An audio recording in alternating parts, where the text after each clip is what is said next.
take us through one of the things I just said. I didn't know that the Department of Justice had a kleptocracy unit. It's a great title for a unit, right? Exactly. They look great on a business card. So it's a complicated story, and Goldman is kind of in the middle of this story. And basically, and so is Tim Leissner.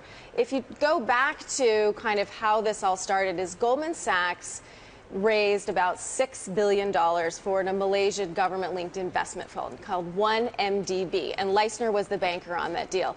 Now, all those funds that Goldman raised then went into the fund that was controlled by Malaysia, also championed by the Malaysian Prime Minister. And the purpose was for development projects in Malaysia. Exactly. The fund... Greasing the wheels, so to speak. Yes. No. It's supposed to be for legitimate development. Right, for infrastructure, electricity, and things like that. Right. Now, what happened is all that money went into the fund, and there started being calls that that fund was being mismanaged, that it was becoming too heavily indebted, that mysterious funds were showing up in the Prime Minister's bank account. So there's multiple investigations, including with the Department of Justice, to kind of figure out what happened if any of the funds in the Malaysian 1MBD were misappropriated or, by Malaysian-linked politically. Now, why does the Department of Justice in the United States of America care what happens to a sovereign fund because, in as a I different recall, country? Kerry, correct me if I'm wrong, some of this money showed up. We don't know if it's this money. Lots of money showed up with really expensive apartments in New York City. I mean, off the charts. So because they're driving up real estate values in New York, it's important to the DOJ? Look, the Department of Justice has different ways that they can establish how they can get into these investigations. And one of those is if the money's moved through a U.S. bank account. Now, I can't confirm that for sure here, but it's probably very likely that the money moved through the U.S. And one other aspect of the story, which is in your piece and was reported also when the bond deal originally happened, was that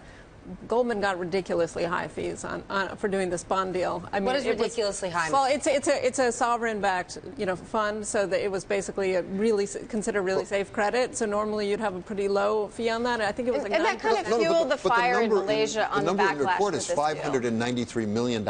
It was about 9%, I believe, and at the time, and even now, that's significantly higher than you usually see for those types of bond deals. And of course, now it's important. We don't know that Goldman's done anything wrong. Absolutely. It's important to say that. And Mr. Leissner as well. Yeah. Right, and Mr. Leissner, that's right. And the explanation, I think, at the time was, well, we took a lot of risk doing this deal because they wanted to do it quickly, and by doing it so quickly, Goldman was on the hook in case something went wrong.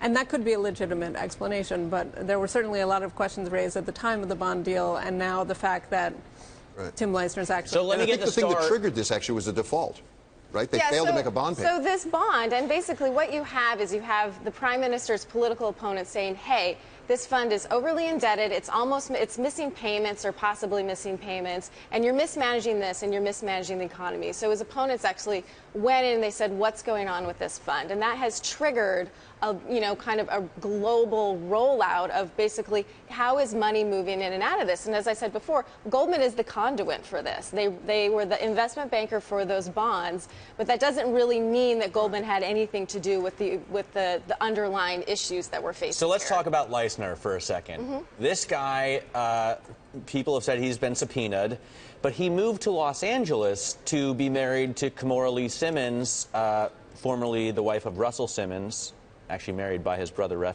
Reverend Run.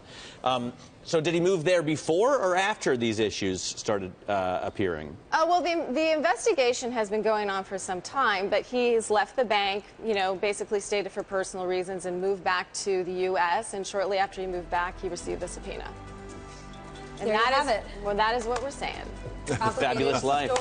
Nice story. Our own Kerry Geiger and Bloomberg executive editor Christine Harper. Thank you.